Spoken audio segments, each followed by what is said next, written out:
So, as I said, we outgrew the globe, and we were then on to our next venue, which was the Pavilion Arms in Bournemouth, where we did just under a year, and then we outgrew that, and we've now come to this place. So thank you all for coming.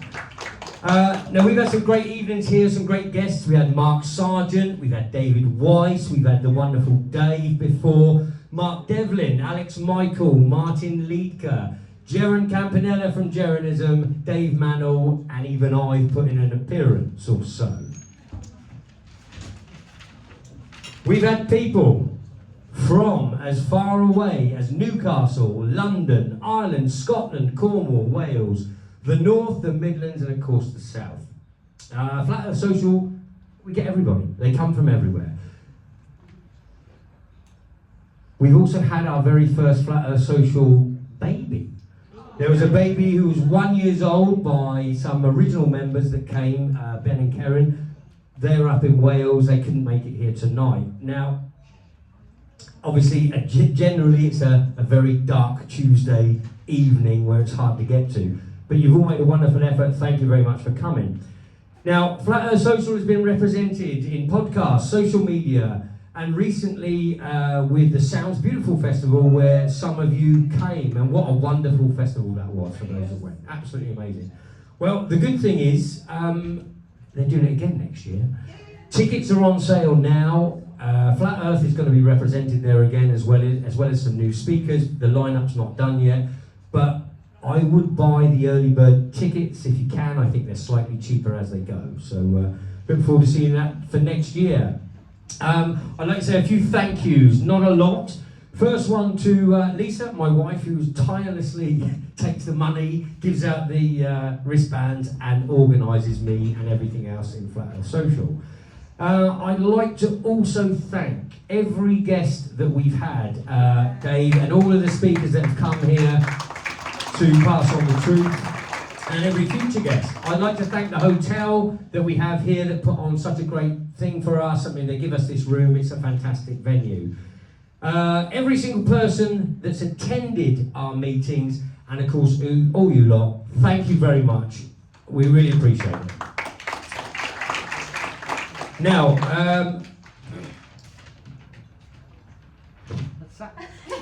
as for the future of Flat Earth Social and what we're going to do, we're going to continue to do these things. We are looking at doing a little bit of activism, some street activism for Flat Earth. We have the banners, the leaflets. Our Flat Earth Social Telegram group is where I'll be posting all those details. So we'll be going to somewhere, for example, like Bournemouth Seafront.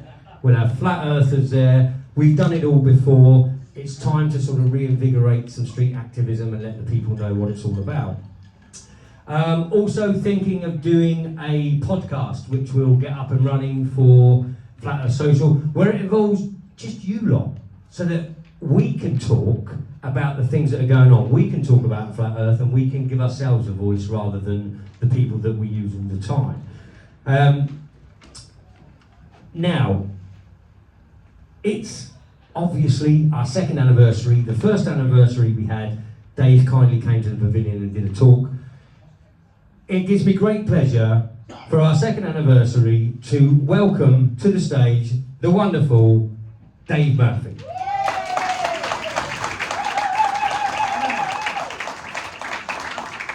I'm going to bring back the microphone. We are going to have a break halfway through. Pay attention, enjoy this, have a great time. Thanks, Dave. Hello, everyone. Oh. Hello, everyone. Hello. Oh, yeah. Hello, you guys. Hello, everyone. Hello. Right, okay. Okay, so, who came to the last one, the 1 year ago, which was How the Most High Created the Universe? Yeah. Okay, you probably go to sleep for the first bit because I'm going to rehash that. Yeah, so, it turns out that, this is the third in a series of talks. So I did one called Navigating the Matrix, and then How the Most High Created the Universe. And those two were just a lead up to this, and I didn't realise it until I did this. So it's called Becoming Neo, Adventures in the Fourth Dimension. Now, I was going to call myself drug-resistant Dave because drugs don't work on me. Yeah, I've tried, acid, nothing happened. I tried salvia divinorum, nothing happened. I did ayahuasca, nothing happened. Yeah?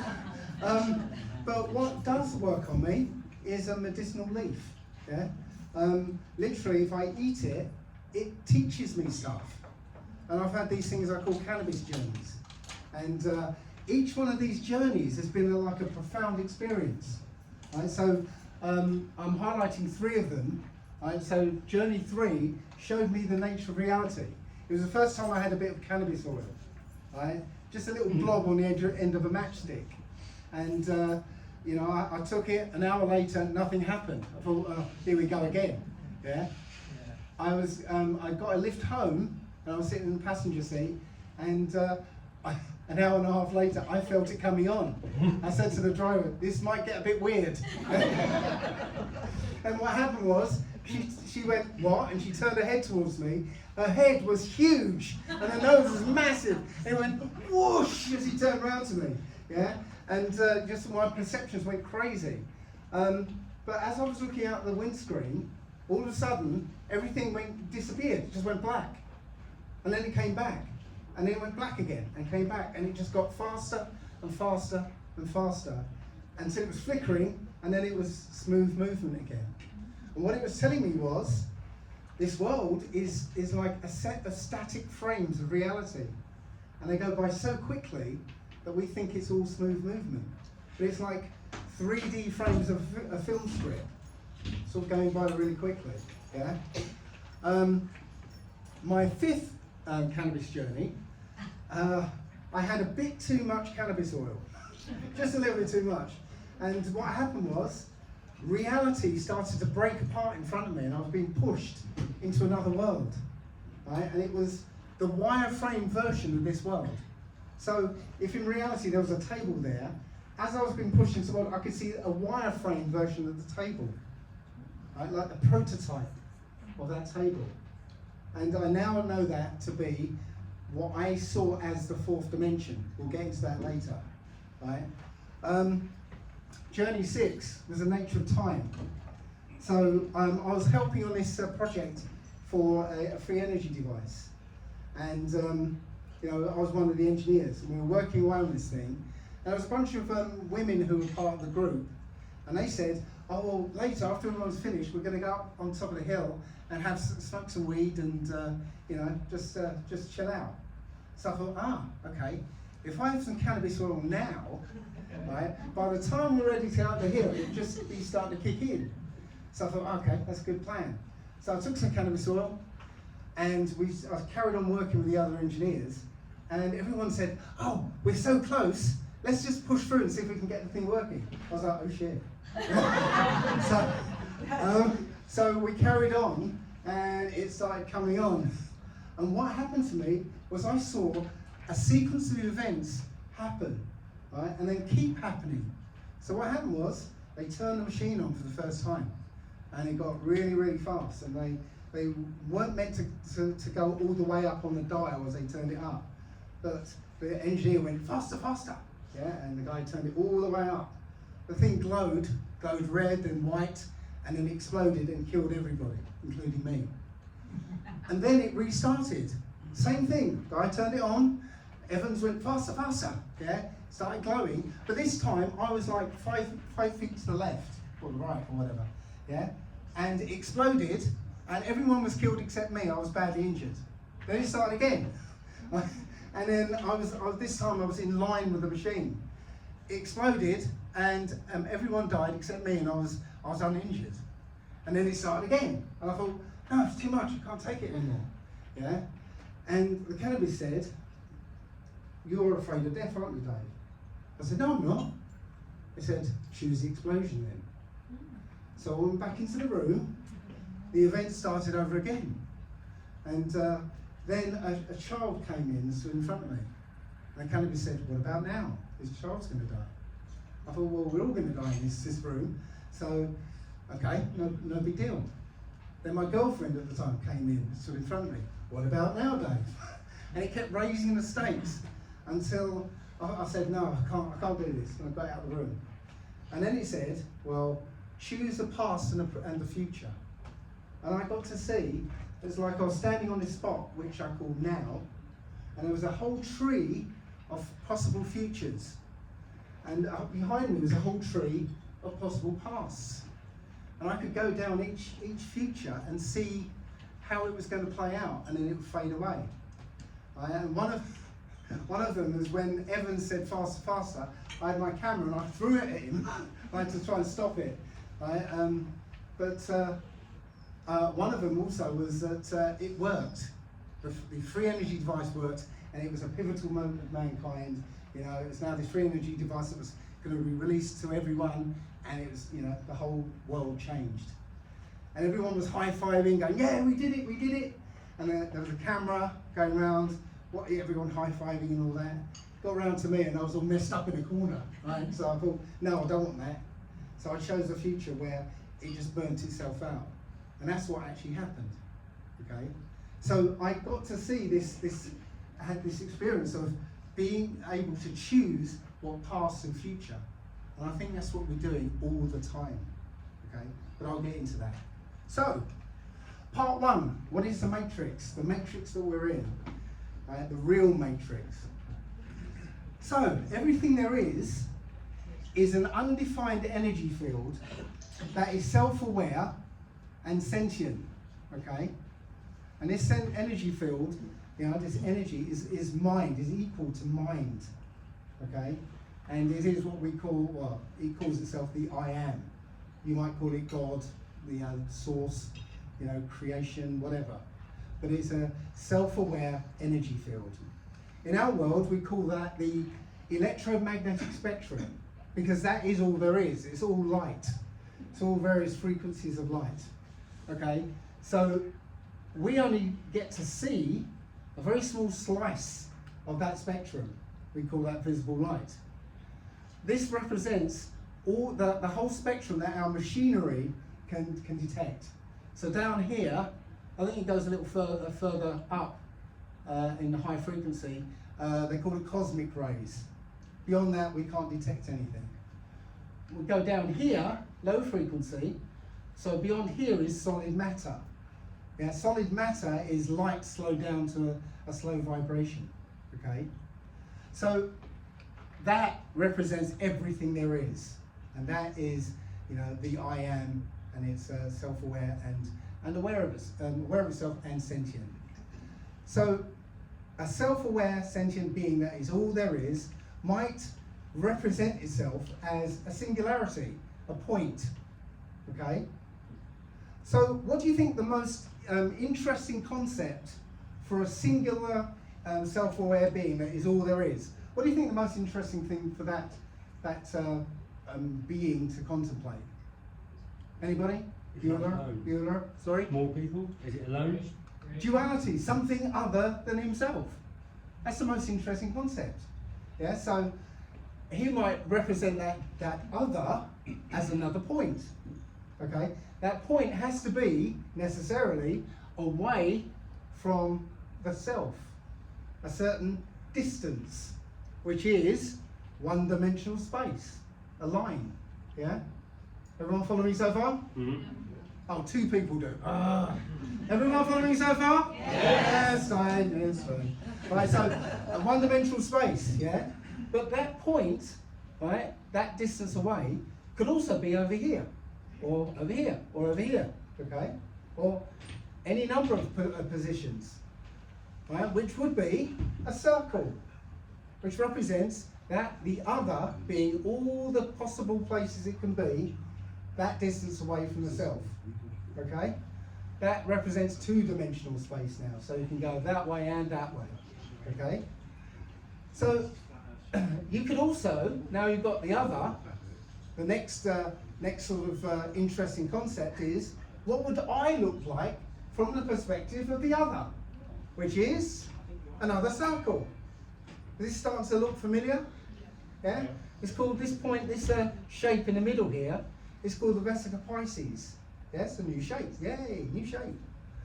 So we've got a line here. We can actually start drawing other lines here. Remember, this is the Most High exploring this idea of existence.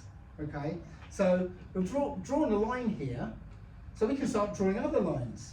So another line through the centre of these circles, and the point about these lines is they're all going to be two different lengths. So the diameter of a circle and a radius of a circle. Okay, but here, in between these two circles, is another length, a different one, between E and H. That's a different distance. Oh, how exciting, a new length, yeah? But it's not only that length, it's also E to C. That's a different length as well. So interestingly, I know it's a bit difficult to comprehend this bit, but if you imagine this line from C to H, and you sweep that up to meet this line, you've got this very strange number. It's a very strange number. If you imagine A to B is 1, A to K is 1.618. Anybody heard of that number before? Yeah. Or one or two people, yes. You don't have to really remember this number too much, but it's going to come up again, okay? 1.618, okay? Now, I say we've drawn lines here, and we've got a square here, and we've got this line going out to K. If we draw this line up to meet this line, right, you've got this rectangle. And in this rectangle, the part that's not a square, this rectangle here, also has a square in it and a rectangle. And that rectangle also has a square and a rectangle, all of the same proportions, all the way down, okay, and all the way up. Very odd, okay? If you were to draw an arc in each of the squares, okay, you'd get this. Anybody seen this before? It's called the golden spiral. So in this idea of drawing circles here, we've got this new exciting shape, this golden spiral. Again, keep that in mind, this shape in mind. So if you assign sizes to each of these squares, so imagine that square is 1 and that square is 1, right? You'll actually get this odd sequence of numbers. 1, 1, 2, 3, 5, 8, 13, 21. Anybody come across that sequence of numbers before? It's called the Fibonacci sequence, right? So interestingly, this sequence of numbers implies mind, right? It implies a mind came up with this sequence of numbers, because each number is the sum of the previous two numbers added together, okay? So you got 1, 1, so 2 is 1 plus 1, 2. So 3 is 1 plus 2. 5 is 2 plus 3, and so on and so on. Yeah? The funny thing about this sequence is that you find this everywhere in nature. Okay? This world is built on the Fibonacci sequence. The way branches on a tree branch out, okay, follows the Fibonacci sequence. Yeah, the number of leaves on a stem, okay, again follows the Fibonacci sequence. The little seeds in the sunflower, yeah, they follow the Fibonacci sequence. Our world is built on this sequence, and again, that sequence implies a mind, because a mind has to calculate the next number. Okay, follow me? Yeah. And a few sleeping people over there. No? Okay. So, interesting about this Fibonacci sequence is that between each of the numbers in the Fibonacci sequence, if you divide one into the other, an interesting thing happens. So, okay, 1 divided by 1 is 1, too low. 2 divided by 1 is 2, right? Too high. 3 divided by 2 is 1.5, too low. Right? Too high, too low, too high, too low, too high, too low, and so on and so on. Okay? These numbers always hover around 1.618. Right? The closer or the higher up in the Fibonacci sequence you get, the closer it gets to 1.618. But it will never ever get there. It'll always hover around it, showing you that this number is very important. Okay? So going back to our circles, if you start drawing lines where we get some new sort of points, so where these circles cross, you've got a point, right? If you start drawing lines and extending them to meet the circle, what you get is the basis of all two-dimensional geometry, which is the equilateral triangle. And interesting, note that in the equilateral triangle here, you've also got another one upside down. Okay, we'll get back to that as well later on. So we've got the basis of two-dimensional geometry. But as you look further into this, you'll find all two-dimensional geometry in there. You can find pentagons, pentagrams, hexagrams, hexagons, and so on. Right? And you can continue drawing circles around the points that are derived from the original circles. So basically, this follows the 7 days of creation. Okay, people call that the 7 days of creation. Okay, culminating in something called the seed of life. Okay, if you carry on drawing circles, I mean, there's another point there, another one there, and so on. Carry on drawing circles, you get this. Anybody heard of this? Not seen that before? No. Okay, it's the flower of life, right? Which I always thought was just a pretty pattern. Why is everybody going crazy over this pattern? There's so much in this, okay? Because in it is also all three-dimensional geometry, okay? Just by joining up certain points, you've got the hint of a third dimension. So you've got the equilateral triangle there, but you also got a point in the middle, which hints that that point is coming towards you. So now we've got this idea of 3D space. So you can take the flower of life and extend it into 3 dimensions. And when you do that, you get the seed of creation here, because all cells grow in that way. All eggs grow in the same way as that progression to the flower of life. Yeah, this is the blueprint of life. Okay, I don't know. I mean, this made me sort of made my jaw drop on the floor when I realised that this is the sequence that created life. Right, that spiral that I showed you earlier. Well, you find that everywhere through nature. Right, everywhere. Okay, even the structure of space itself. Okay, I added this picture. Right, somebody sort of sweeping their head back in the water. The water itself follows the Fibonacci spiral. Okay, so the whole of our universe is based around these numbers. Your body is built around these numbers too. Okay, so if this part of my arm is 1, this is 1.618. Can everybody hear me if I don't use this? Yeah. Yeah, even in cheap seats? Yeah? Okay, I'm not going to use this, right? Because Turn it off, Dave. I hate using this technology. Anyway, you want to break that? I'll give you some. Yeah, so even your face, okay, you look at that, it's built around the spirals. The closer you are to the 1 to 1.618 ratio, the more beautiful you are. The further you depart from it, the less beautiful you are. And that goes for, when they build buildings. If they keep to that ratio, the building looks beautiful. If they depart from it, it starts to look ugly. Okay? So going back to our circles here. So if we continue this idea of sort of drawing circles, right, and we've got this the Vesica Pisces here. If we draw a circle of the length CD around C and around D, you get this. If you do the same thing, so E and F, right, draw a circle of EF, of distance EF around E and F, you get this. Starts to look a bit complicated, doesn't it? Yeah? It makes more clear if I draw lines around it as well. So notice that you've got a diamond on its side, and inside the diamond on its side you've got a diamond standing up. And inside the diamond standing up, you've got a diamond on its side. And inside that, you've got diamond standing up. That's what's known as a fractal progression. It's the same at every level. Slightly changed, but it's... It's okay, it's okay. So yeah, it's what's known as a fractal progression. It means it's self-similar at every level. Yeah, you've heard the phrase "as above, so below." Yeah, so In a fractal regression, it's always similar at every level. So I'm going to show you something a bit about fractals.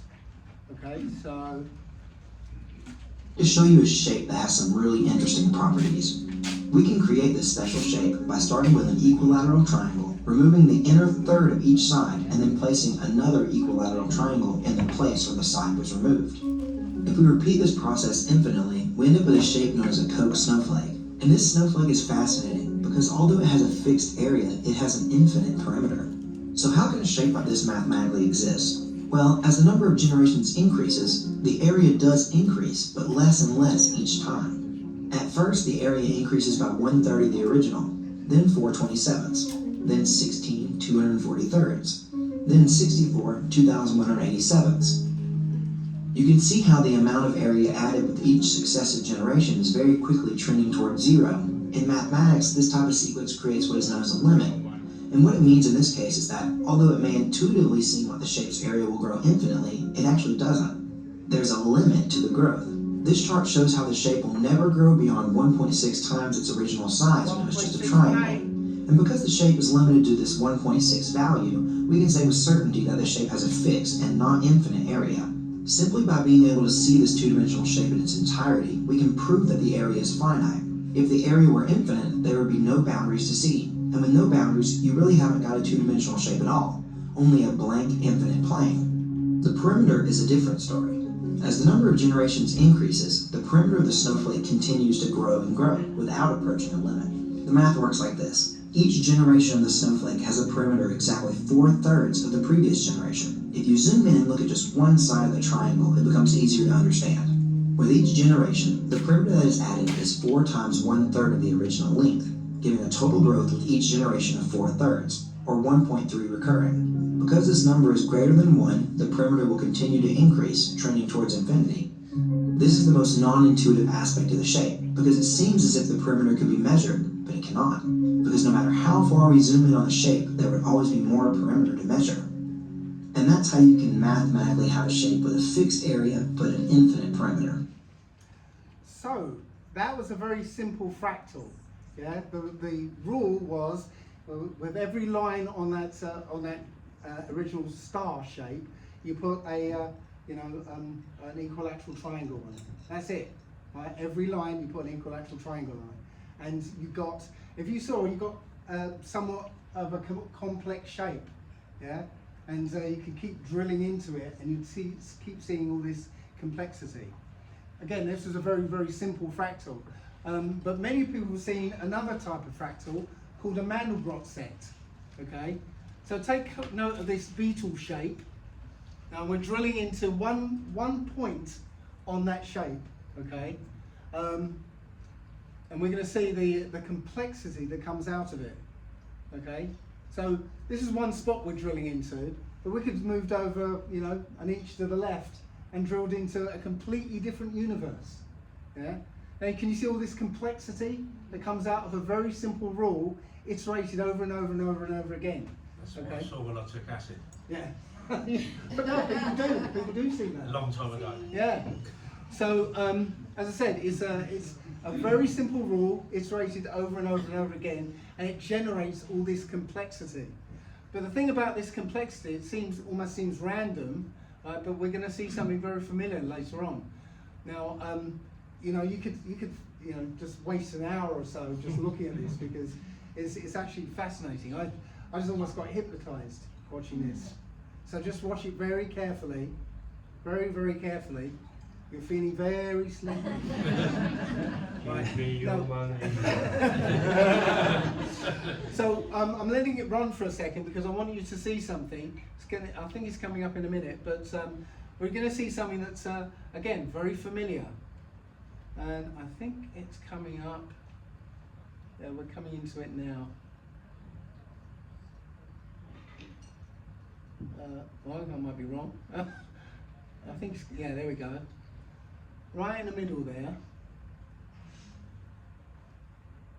You see that beetle shape that we started with? Yeah? Do you remember that? Yeah. Right, we're back to it. Remember, self-similar at every level. Right? We could keep zooming in and we're going to come back to that same shape. Yeah, it's everywhere and on every level. Okay, it turns out that our world is built on fractals. Okay, so you can generate a fractal which will mimic every single snowflake. Snowflakes are random, and you know, there's an infinite number of different shapes in a snowflake.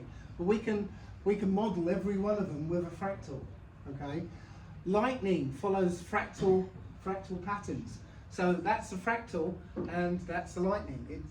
We can generate a realistic looking lightning bolt with fractals. Somebody made a fractal pattern, right? This is the actual sort of computer generated pattern, but it looks identical to, and I always forget, Romanesque, what is it, a cauliflower? Yeah, okay. So we can model our reality using fractals. And it's more evident when you look at video games. Yeah?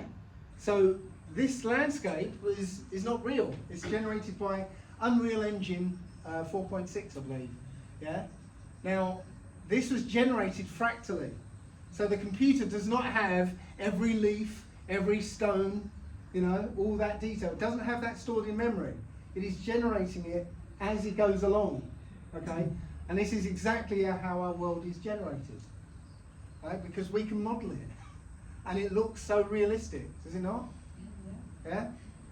So, you've got to remember that this construct is just information. It's information held in a living mind. Okay? It's like a math equation. Right? It's not like done. It's living. It can change and alter itself at will. But it's holding all the information of this world that we're inhabiting. Okay? And that living mind, again, is what we call the I am. And his name and address is I am everything, everywhere, all at once. Which was a great film, by the way. Yeah? So that's his name and address. Okay? So what we've got is an unlimited energy field which is undefined, right? And you add information to it to create this universe. Now it turns out it's not very efficient to store numbers as ones and zeros like we do it, right? There's a type of maths called Fourier transforms which stores information as probabilities. Something might be there and something might not be there. And there's a probability of whether it's there or not. Okay? And when you store information as probabilities, you get what's called interference patterns. Okay? This is an interference pattern. Again, information, masses of information, stored as probabilities. Right? And when you put a laser light into this particular, interference pattern, it generates a 3D scene called a hologram.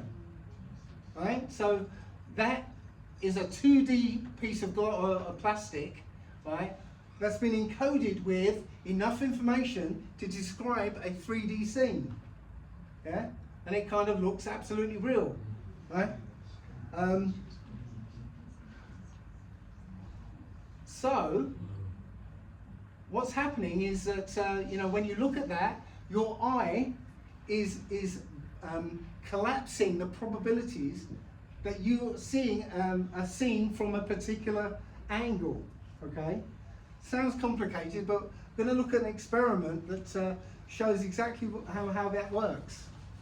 You might have heard of it. And here we are, the granddaddy of all quantum weirdness, the infamous double slit experiment. To understand this experiment, we first need to see how particles, or little balls of matter, act.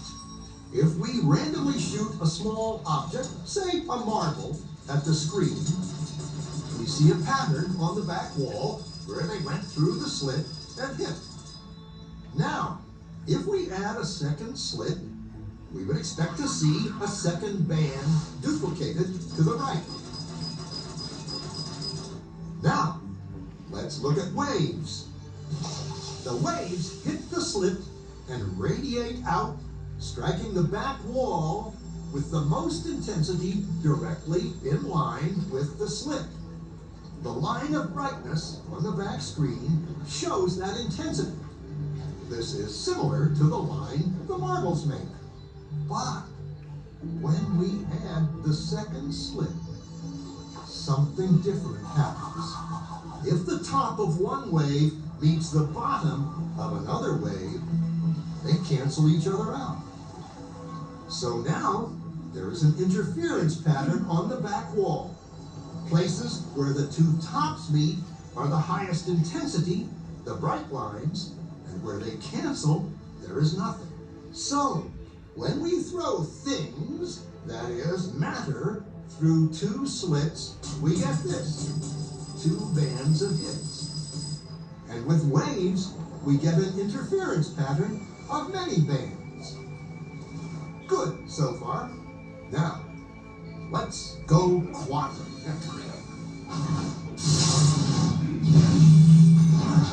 An electron is a tiny, tiny bit of matter, like a tiny marble. Let's fire a stream through one slit. It behaves just like the marble, a single band. So, if we shoot these tiny bits through two slits, we should get, like the marbles, two bands. What? An interference pattern. We fired electrons, tiny bits of matter through. But we get a pattern like waves, not like little marbles. How? How could pieces of matter create an interference pattern like a wave? It doesn't make sense. But physicists are clever.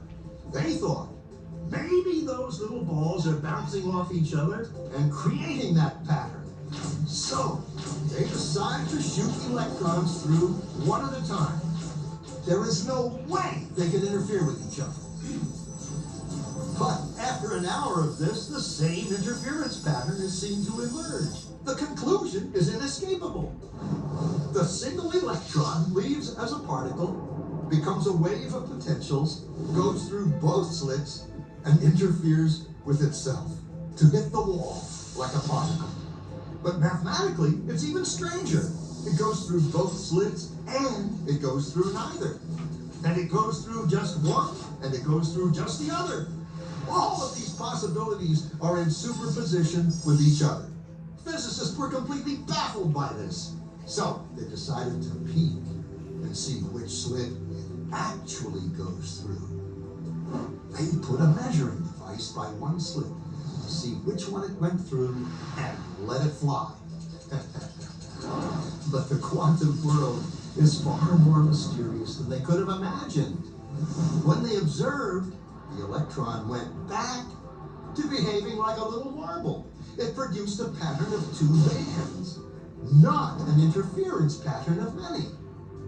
The very act of measuring or observing which slit it went through meant it only went through one, not both.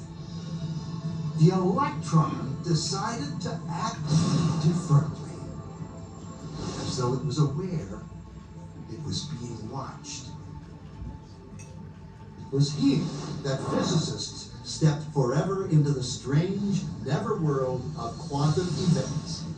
What is matter? Marbles or waves? And waves of what? And what does an observer have to do with any of this? The observer collapsed the wave function simply by observing. So we're not mere passengers in this world, right?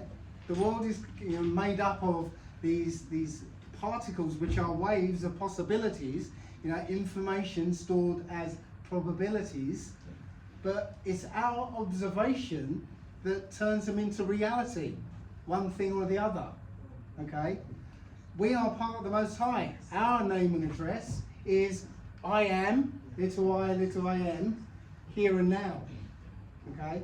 So we're an aspect of the Most High, observing the Most High from our particular viewpoint and collapsing reality, right? So when you look at that holographic plate that I showed you earlier, yeah? So there's two observers looking at that holographic plate. if it was a photograph, all those observers would see is the same picture, but from one inverted from the other. So same picture, but one will see it one way, the other one will see it the other. But on a hologram, what they're seeing, when they look at that, they're collapsing the probabilities of what they would see from their particular point of view. Okay, because one observer would see from one way, so he'd see a particular building from the back of it, but that observer will see from the front of it. Do you get it? Yeah? Because all there is really is an interference pattern, right? Your observation, will collapse those probabilities to see, the probability of you seeing a particular view from your viewpoint. Okay? I know it's very sort of wordy, but do you get what I'm saying? Yeah. Anyway, so what reality is a fractally generated hologram based on the Fibonacci sequence and the golden ratio, 1.618. There is information stored holographically as a probabilistic interference pattern on a slice of the electromagnetic spectrum. That's our world. Yeah? It is self-similar at all levels. Again, as above, so below. Right? There is no actual matter. All there is this consciousness, this mind, okay, holding information that we're turning into reality. Right? Again, each observer collapses their own version of this probability wave, this information, okay, and it's partitioned by what we call dimensions. So let's have a look at what the fourth dimension is. Right? So the fourth dimension, as I said, I saw it as the wireframe version of this world. So when I had my cannabis journey, I saw it as an inferior version of this world. It was just the wireframe, the building blocks.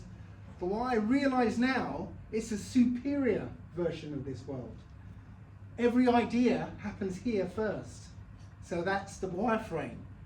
And it will eventually end up here, what we call the reality. Yeah? So it's almost impossible, being three-dimensional creatures, to understand what the fourth dimension is.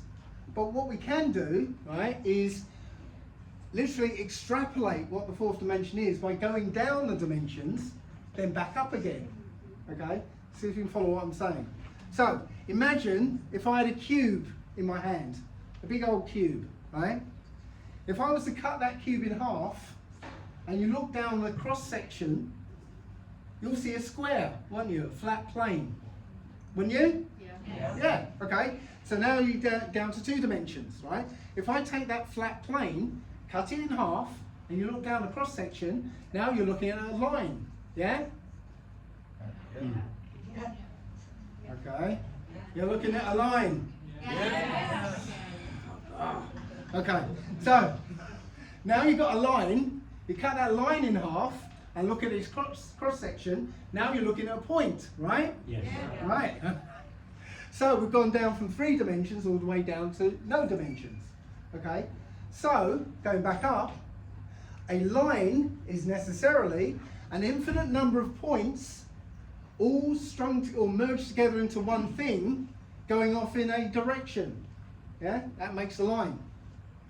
A flat plane is an infinite number of lines all merged together into one thing, going off in a different direction. A cube is an infinite number of flat planes all stacked together into one thing, going off in a different direction. So necessarily, the fourth dimension must be an infinite number of cubes all merged together into one thing, going off in a different direction. Anybody know what that different direction might be? I told you you're going to have to... Except you. Anybody? Okay, yeah. It's time. Okay? Another way to say that is, what's another way to measure that cube? That's different from the other 3 ways. So you've got length, width and height. Well, that cube didn't just pop into existence. Right? It had a timeline to get to that point, and it's eventually going to go to some other form. Okay, so time is the other measurement, and so it's an infinite number of cubes all merged together into one thing, and in the direction of time. Okay, the science community will tell you that cube will end up into something called a hypercube. Yeah, that's a hypercube. What's the first thing you notice about that hypercube? It's moving, yeah? Indicating a sequence of events, time, right? Because I'll tell you, oh no, fourth dimension isn't time, but they're telling you it is time because a sequence of events is time, right? So, just to make it easier, a chair in this wooden chair here, in 3 dimensions, must be a 3D slice of a 4-dimensional object. Okay? So, you know, we interact with this object, but we're only interacting with a slice of a 4-dimensional object. So what would a 4-dimensional chair look like? So imagine a flash of light, maybe it came from the sun, yeah, absorbed by a leaf and turned into wood as a tree grows. Yeah? Eventually that tree gets cut down and turned into lumber. Somebody has an idea for a chair, right, and then builds a chair out of that lumber. Okay? Maybe that chair sticks around for 20 years and eventually gets broken, ends up in the landfill. Right? And after a while, that wood in the landfill breaks down into a liquid. And that liquid might break down into a gas. And that gas might ignite and turn back into a flash of light. That whole sequence of events is a 4-dimensional chair. And we interact with a slice of that when it's a chair. Do you follow me? Yeah? So that whole object is the chair. It's all merged together into one thing, right, happening all at once. We can't conceptualize that because we're 3-dimensional objects, or 3-dimensional beings. But in the 4th dimension, that object is all happening all at once. You know, is part of it is a tree, is a lumber, is a chair, is landfill, all happening all at once. Okay. Turns out our reality is the same thing. Right? As I said, it's a static set of 3D frames, all merged together into one thing, all happening all at once. We experience it as slices of that 4D object. Yeah, and we're interacting with little slices of it, going by so quickly that we feel it as smooth movement. Okay? Follow that? Yeah? So, turns out time also follows the Fibonacci sequence. Okay, so that's the equation for the Fibonacci sequence. Xn equals xn minus 1, so the present. Right, so the future equals the present plus xn minus 2, the past. And that's how time actually flows. The future is an amalgamation of the present and the past. Okay? It turns out that there's software for the trading floor which actually predicts market events by using the Fibonacci sequence. Because, say, a Fibonacci period of 55 days, certain events will happen, okay? But over the next Fibonacci period, the same events are going to be happening, but stretched out over a longer period. And so on with the next Fibonacci number, and so on and so on.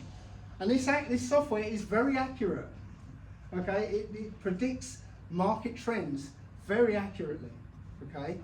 So time follows the Fibonacci sequence. So reality is like a kaleidoscope, right? A fractal kaleidoscope of all time and space, okay? So everybody used a kaleidoscope before? Yeah. Yeah? So when you look at that kaleidoscope, you look in there and you see this infinite pattern that seems to go on forever, okay? But you know that there's a little segment of all the coloured dyes and colours and whatever, right? And outside that is a whole arrangement of mirrors. And that's what makes this infinite pattern, okay? The thing is, the 3D space is the reflections, okay? This world we live in, we're inhabiting, is just the reflections. You cannot change the reflections. It's like you know, your hair's all messed up and you try and fix it by touching the mirror. Yeah? You can't change the 3D world, right? Because the pattern is outside of the 3D world. Okay? It also means that there's nothing random in this universe, because it's part of the pattern. Everything, whole of time and space, is part of this pattern. So there can't be anything random. And here's the proof. Here's the proof. This is an experiment called the ink and glycerin experiment. So, what you got is this pot of glycerin with a handle on top, and he's just going to inject 3 blobs of ink into it.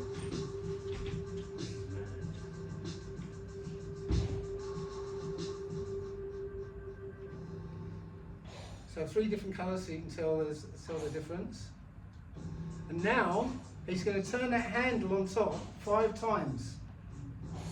And you see all the ink is going to smear out through the glycerin in a random haphazard way.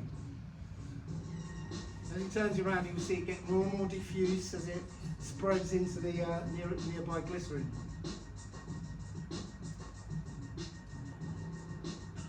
So I said he's going to turn it 5 times, and now it's going to start turning it back. I wonder what's going to happen.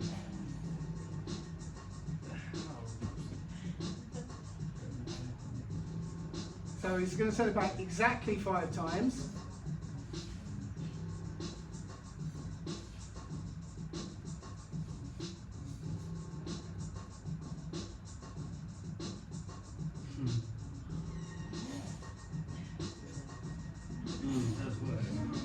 And there you go, comes back. It's telling you there is nothing random in this universe. It could happen with water, but there's just too many variables, right? They've taken most of the variables out and making it glycerin. But the fact is, nothing is random in this universe. We can't create random numbers, even on computers. Yeah? The best we can do is what's known as pseudo-random. And it should be obvious, because to get a random number, they have a process. They start with a seed, like the time and date, and they put it through a process, right? And it comes out, it spits out a so-called random number. But it's a process, a fixed set of operations, right? Which means if you put the same seed in, you get the same so-called random number out. Yeah? So it can't be random, right? We don't have anything random in this universe. Which means, do you have free will? Right? Well, in the 3D world, no, you don't. Yeah, your whole existence has already been mapped out in the 3D, because your personality can be reduced to numbers. Yeah, so you can have an algorithm that works out your personality, which means if you put a stimulus in, you'll get a response out, and you can predict what that response will be. Does that make sense? Yeah? So, essentially, all the way out to the end of the universe, everything has been worked out in probabilities. What's likely to happen, right? So, in the 3D, your life is deterministic. And this is what they were trying to say in the Matrix. Now, when Neo was talking to the architect, yeah, and on the screens behind him, was every single one of Neo's possible responses. Yeah? And he would only choose one of them. He could only choose one of them. Right? So that was telling you that no, you can't make changes in the 3rd dimension. Thing is though, the pattern is in the 4th dimension. Okay? So if you make a tiny change here, what's going to happen to the rest of the pattern? The whole of the pattern changes. You make a tiny change in there. Okay? So, as I said, in the 3D space you can't make changes, but in the pattern, in the 4th dimension, you can make changes. Right? But it so happens, because we've got 2 brain hemispheres, right, these 2 brain hemispheres are very, very different. The left hemisphere is what grounds you in the 3rd dimension. Your senses are attached to it. So, your senses tell you what the here and now, present moment, is like. What it smells like, what it looks like, what it sounds like, what it feels like, yeah? What it smells like. right? So it's telling you, you are here. You're an individual, and you know, you're in this spot, and this is what it feels like, okay? It can only think in words, right?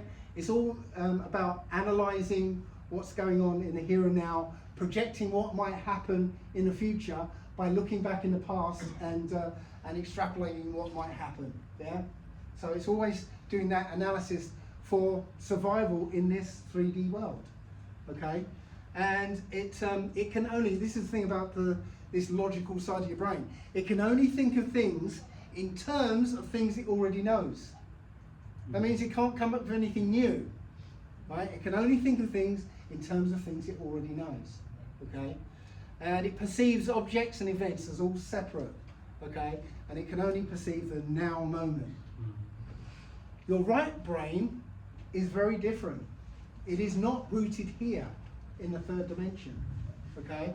It's rooted in the fourth dimension. It has access to that everything, the mind of the Most High, okay? You might call it the subconscious mind. We don't have our own separate subconscious. We all share the subconscious, okay? And that's connected to the whole of time and space. All right, so that realm, this is the fourth dimension, is a realm of ultimate possibility, right? And the, you know, ideas. It's, you know, anything can happen, okay? Because everything has a probability attached to it, and it perceives that world using spiritual senses, right? So if I was to start imagining a car that I want to buy, and I'm looking up at the ceiling there, thinking about this car I want to buy, even though my eyes are pointing at the ceiling, am I seeing the ceiling? No, I'm not, okay? I'm seeing the car I'm imagining, okay? So my physical senses have been suppressed, but my spiritual senses, the senses that are in the fourth dimension, are now feeding me information about something I am imagining, okay? And it's not just my eyes that have been suppressed. When I'm in my imagination mode, right, somebody might be going, Dave, what? My hearing's been suppressed as well. All my senses are suppressed when I've switched my focus from the third dimension to the fourth, right? It's because we inhabit both dimensions simultaneously, but we can only focus on one at a time. Right now, you're all focused, you know, I hope you're all focused, all focused in the third dimension in this room right now, okay? But any time you could just wander off into La La Land and switch your focus into the fourth dimension, okay? And so, yeah, we inhabit both at the same time. But that fourth dimension is where the ideas, where anything new comes from. Whatever is created over here is going to find its way to here, into the third dimension. So whatever you manufacture, whatever you create over here is going to end up here at some point or another. Now I saw this myself. Years ago, I was always into two-seater sports cars. And at the time, I can't remember what year it was now, but I wanted to buy a two-seater sports cars. No, nobody was making them at the time, so I decided to build one for myself, okay? And so I made this 1/5 scale model of my car. My friends called it Project Dogshit because that's what mates do, I suppose. So I made this car, right, and I was going to build it, right? And then my daughter was, my wife was pregnant with my daughter, and it became too expensive a hobby. Not my words. All the married men in here know what I'm talking about. Yeah? So I never built my car, right? Lotus did. No, they didn't actually. No, they didn't. About 7 years later, I was walking through a street in New York, and I saw my car. It's a Mazda MX-5. But my model, my designs were exactly that car. Yeah? So what happened was, I designed this car, well, a guy called Tom Matano designed the same car, right? Now, here's the freaky bit. As soon as anyone conceives of an idea, there's a probability that it's going to exist in the future. And we have access to the fourth dimension, which is the whole of time and space, all merged together into one thing, happening all at once. So, did me and Tom Matano see the Mazda MX-5 in the future? Yeah? When we imagined it, did we just see it in the future and copy it down? I think that's what happened, right? The very act of conceiving of something, thinking of something new, means that it's going to exist in the future, or there's a high probability that it will exist in the future. It's like, anybody see the film Star Trek: The Voyage Home? Right? So in that film, Scotty, the engineer, goes back into the past, and he needs something they've got in the future that he knows about called transparent aluminium. Right? And he has the formula that he learned from school. He goes back to the past and he tells somebody, an engineer in the past, the formula for transparent aluminium. Right? So he is the inventor of it. But he got the formula from Scotty, who learned it at school, because he had the formula. So where did the information come from? What it came from was, well, not the future, because it had a genesis in the past, right? But it's the Most High. As soon as you conceive of something, it now will exist in the future. Doesn't matter who invents it, it's going to happen, right? Well, in fact, this film was made in 1986. In 2015, transparent aluminium became a reality. The screenwriter of Star Trek: The Voyage Home invented it. He conceived of the idea. It became a reality. Was the formula the same? I don't know. But I'm trying to get across to you that we live in an amazing universe. It's not just this, ordinary humdrum fixed thing, right? We have an effect on this universe, a profound effect on this universe when we use the fourth dimension. We use our right hemisphere to access the fourth dimension, okay? That's where we can make changes. That's where we can change our destiny, right? Because in the third dimension, your life is ruled by probabilities. But as soon as you go in the fourth dimension, you can make changes now, okay? Just as I designed the car and it became real, right? You can make changes and change your destiny, right? So have a look at part 3, the players, right? So Pythagoras says, consciousness sleeps in the stone, dreams in the plant, awakes in the animal, and slowly becomes aware of itself in man, okay? What he's trying to say is, everything is conscious. Even a rock is conscious. It just has a very low level of consciousness because it's a rock. It doesn't need to know anything about its environment. It just is. So, but it's still got a very low level of consciousness. Anybody who's read the book, The Secret Life of Plants, knows that plants are conscious. So this guy, Cleve Baxter, wired up his plants in his house to a lie detector. And he started to realize the plants were reacting to him. So anything that happened to him in the house, the plants were reacting to it. And then he found out that the plants, now that they're connected to him, they were reacting to things that were happening in his life, maybe outside of the house. So he might go through a trauma at work, and the plants will react at the very moment he suffers a trauma. Yeah. He also asked one of his friends to come into the house and destroy one of his plants. All the other plants went crazy. Yeah. But the plants went crazy every time that person came into the house. So the plants reacted to that guy. Right? So plants have a higher level of consciousness to a stone, but again, lower than us. Now I sent this video from a friend of mine in France, and it's an experiment that was done using this machine. This machine is, all it does is it decides, it chooses pseudo-random numbers, decides what direction it's going to turn in, and then how far it's going to move, all using, you know, these pseudo-random numbers. So he'll set it off going, and it'll just sort of trundle around randomly, okay? So that's what he's trying to describe now. The thing will just go aimlessly wander. And he also puts a pen at the bottom so he can actually trace where it goes, okay? So now he's established what this machine will do. He's going to now pick up a chick, a newly hatched chick, and imprint this chick, or imprint this machine on the chick. So the chick thinks the machine is its mum, okay? So he's teaching the chick that this is his mother, and now the chick is going to start following it around.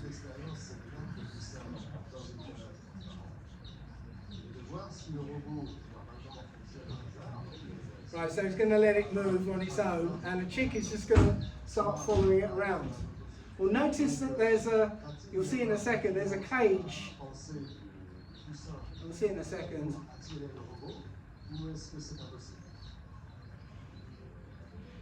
So that cage there, notice that, he's going to take the chick now and put that chick in the cage. Now what do you think that robot is going to do now? Anybody? What's going to happen is no matter where they start that robot off, that robot is going to find its way to the chick and stay there. Okay? It will always find its way to that chick, because that chick has an instinctive connection to the fourth dimension. Right? It's instinctive because its instinct in this case is, I want my mummy. And so that connection, right, that desire translates as affecting the random numbers, so that that machine will end up with the chick and stay there. Okay, because I want my mummy. And now he's got all these traces of all the experiments he's done. It's a bit faint here, so you might not see it, but what you'll see is every time, no matter what, it'll always go to the chick and stay there. Okay, it is a real thing. That chick has a higher level of consciousness compared to a plant, right? But it's only an instinctive level of consciousness. Okay. So it can affect the world around it, right, in an instinctive fashion. It can't say, well, I want a better hutch or something like that, because it doesn't have that level of consciousness. Because animals have jobs. Animals in this world have jobs. Their job is to keep this world ticking over, keep this world beautiful. That's what their job is. Yeah. The lion doesn't, eat antelope because it likes antelope meat. I'm sure it does. But, that's not its primary purpose. The purpose of the lion population is to keep the antelope population at its optimum strength and keep them doing their job. The antelopes are there to keeping the savannah nice and tidy. Yeah? If there's too many antelope, they start destroying the savannah. So the lion population increases to take down the weak, the sick, and the one, I can't remember the film. The old, weak, the sick, and the old, so that the antelope population stays strong and does their job. Okay? All animals in the world are doing just that, keeping the world ticking over nicely. Right? There's only one creature that doesn't have a job. That's us. Our job is to experience this place. Yeah? Enjoy this place. Find the joy in this place.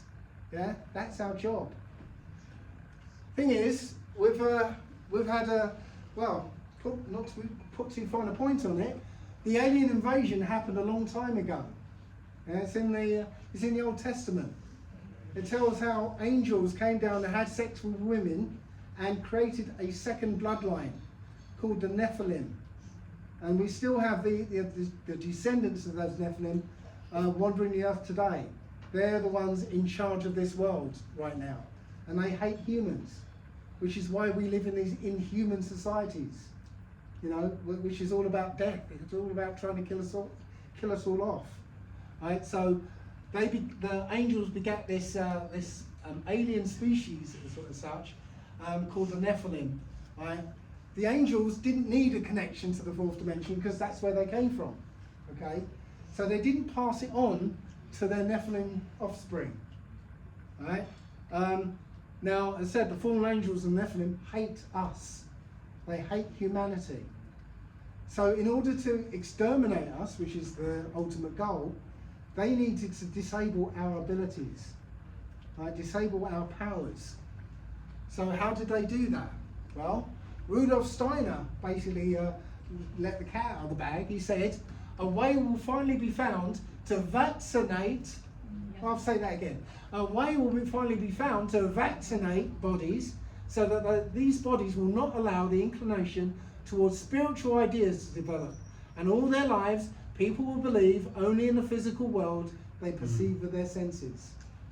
So it's about, one of the goals of vaccination is to lock you in the left-hand side of your brain, which keeps you here and not thinking of anywhere else where you can make changes and change your destiny. It keeps you here so you can't. Which is why there are so many jabs for babies. I think it's 75 in America, yeah, before the age of 18. What? 72. 72, I've got that wrong. So 72 before the age of 18. What makes anybody think that a newborn baby who comes into this world perfect needs to be jabbed with poisons, 72 times before they're 18? It doesn't make any sense to me unless you factor in what Rudolf Steiner says. Okay?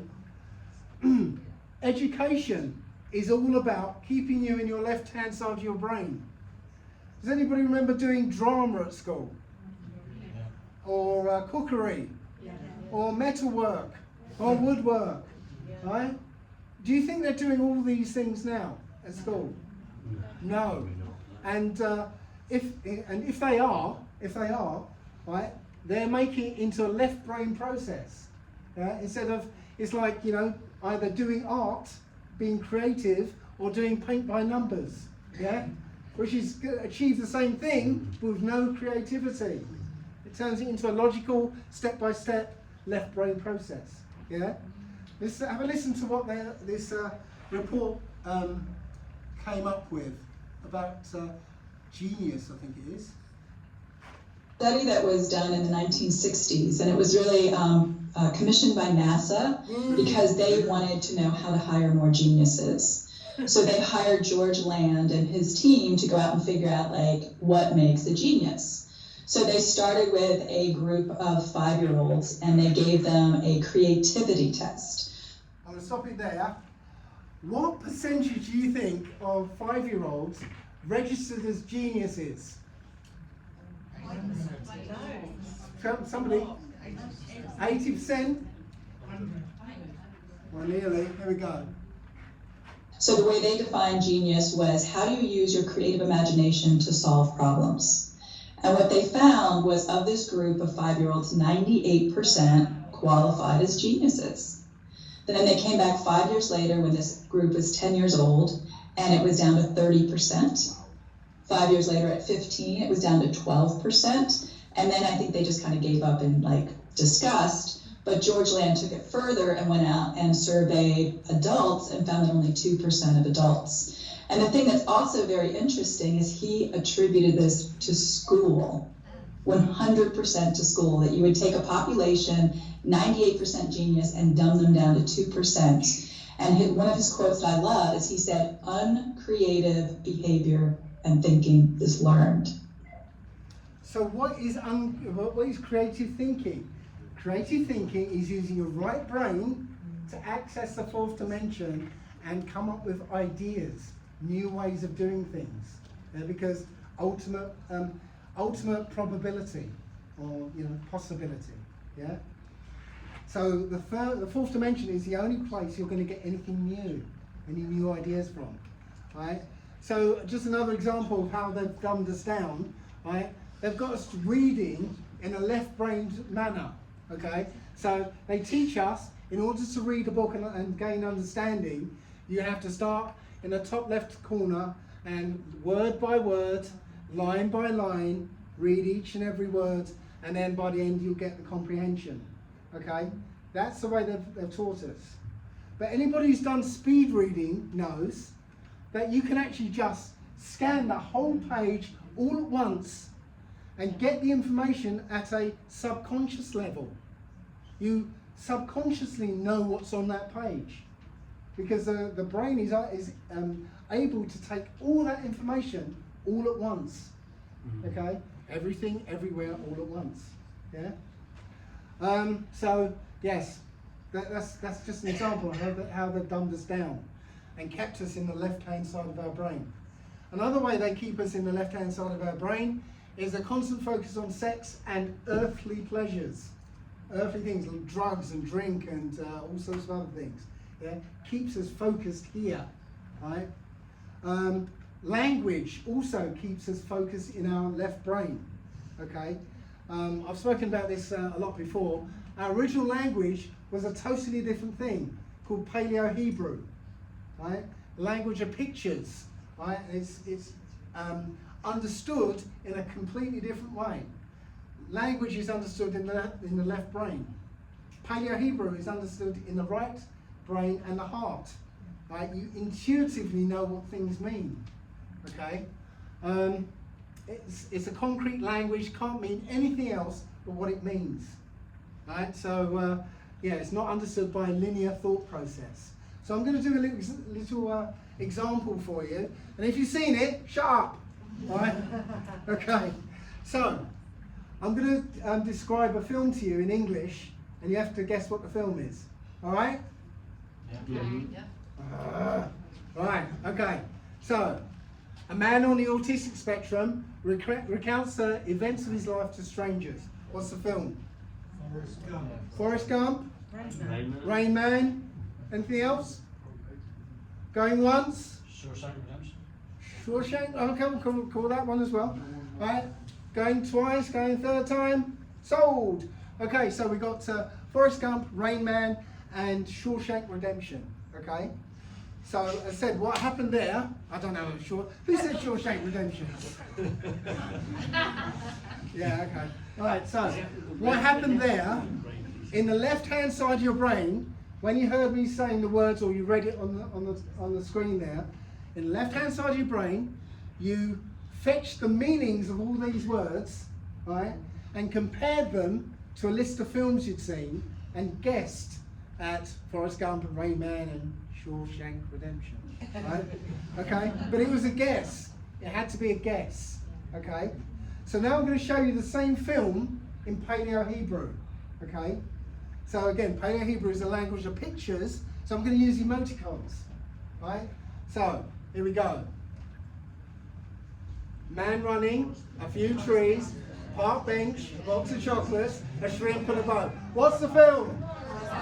Forrest Gump. Now, you can see these set of pictures can't mean Rain Man, can't mean Shawshank Redemption, they can't mean I Am Sam, Awakenings, you know, and all the other films that people have said over the years.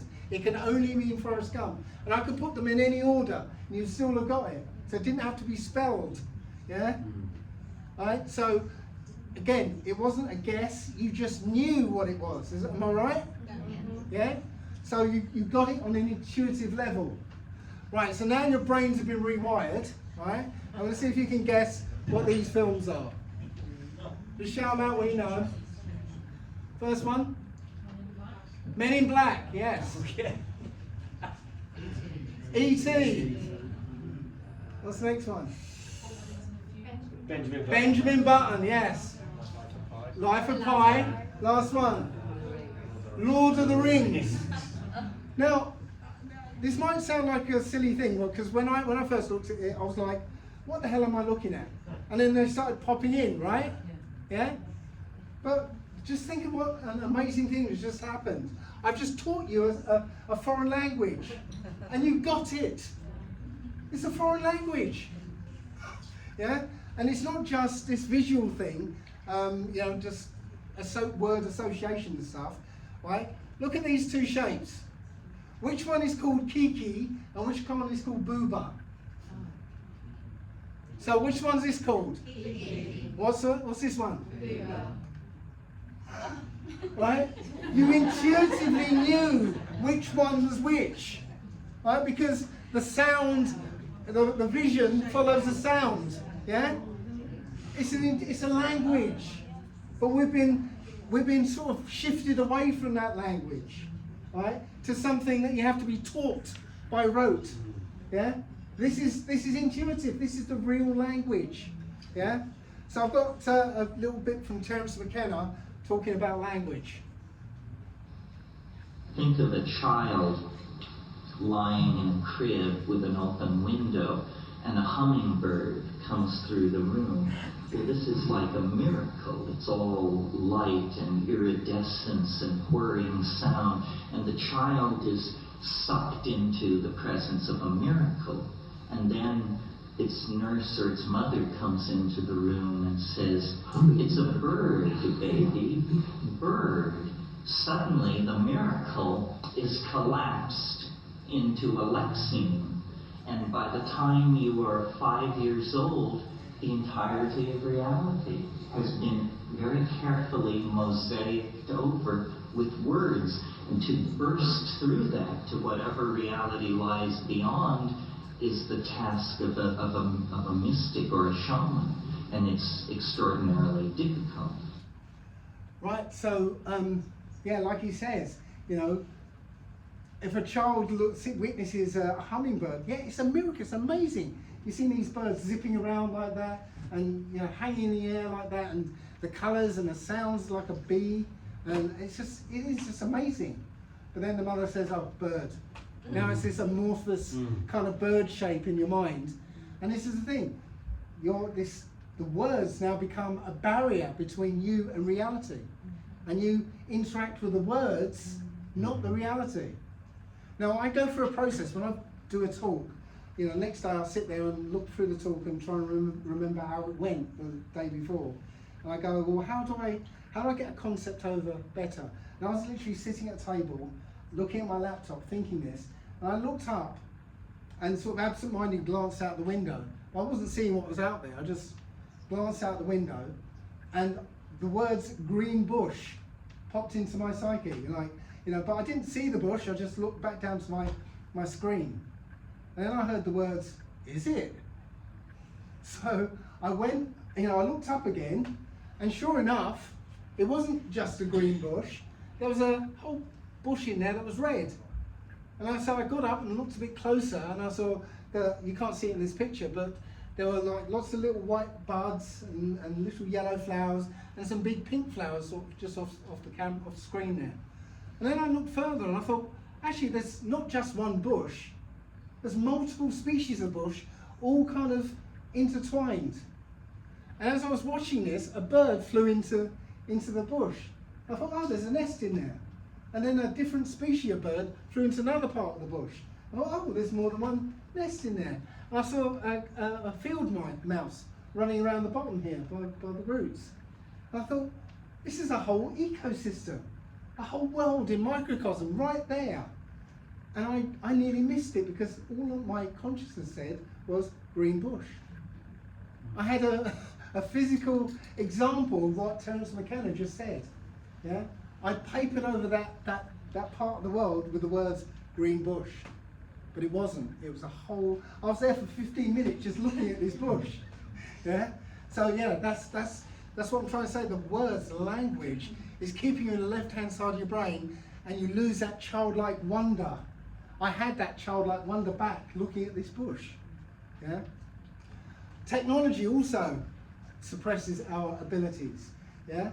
Before I had a mobile phone, I could remember about 12 numbers in my head. I can't remember one now. Yeah.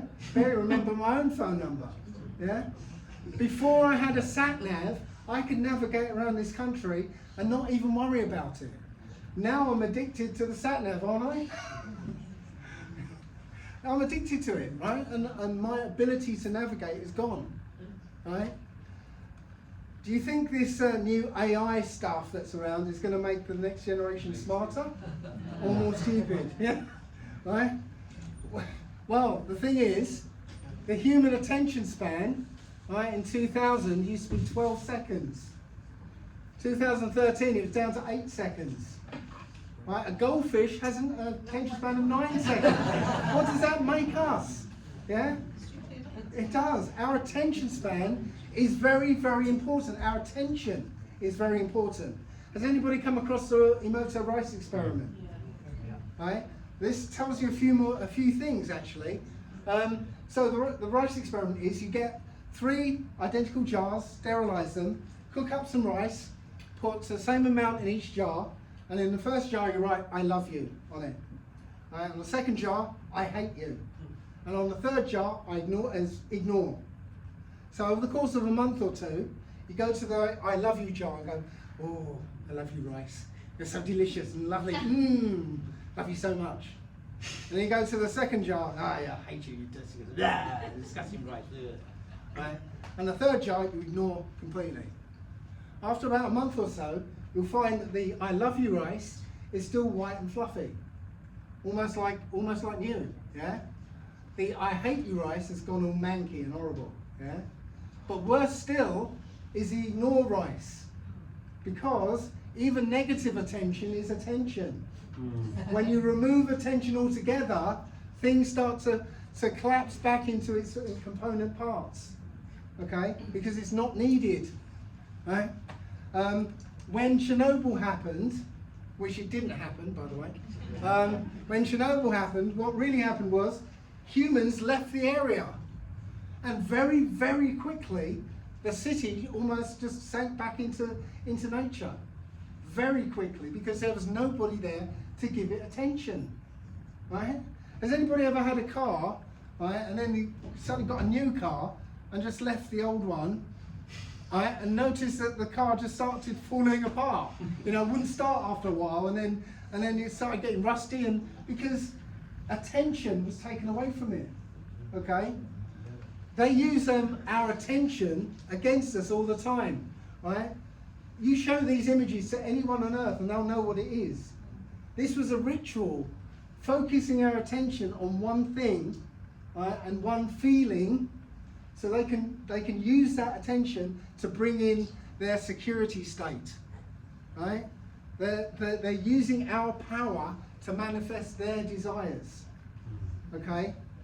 The secret societies, what they literally did, the mystery schools and secret societies, they went around the world, right, destroying all the ancient knowledge, right, which was the knowledge of the fourth dimension, and killing all the shaman. The shaman were the ones who went into the fourth dimension for the benefit of the whole community. Yeah, they would be the ones who get information or find out how to heal somebody or directly heal somebody. Yeah, but they went around killing all the shaman. Then they killed all the wise women, because women have a greater hold on the fourth dimension with their intuition. Yeah, so they killed all the wise women, the witches they called them. Yeah, and so they kept all that knowledge to themselves. Right? And they're using that knowledge against us. Okay, so this is about the time for a break. Right, part 4. We'll get into Kung Fu training next. So how much for a break, Ian? I think you probably get 15-20 minutes max, and then we'll get back into the last bit, and then we'll go from there. So go and grab a drink, have a wee break. Thanks, Dave. We'll see you in a bit. Excellent.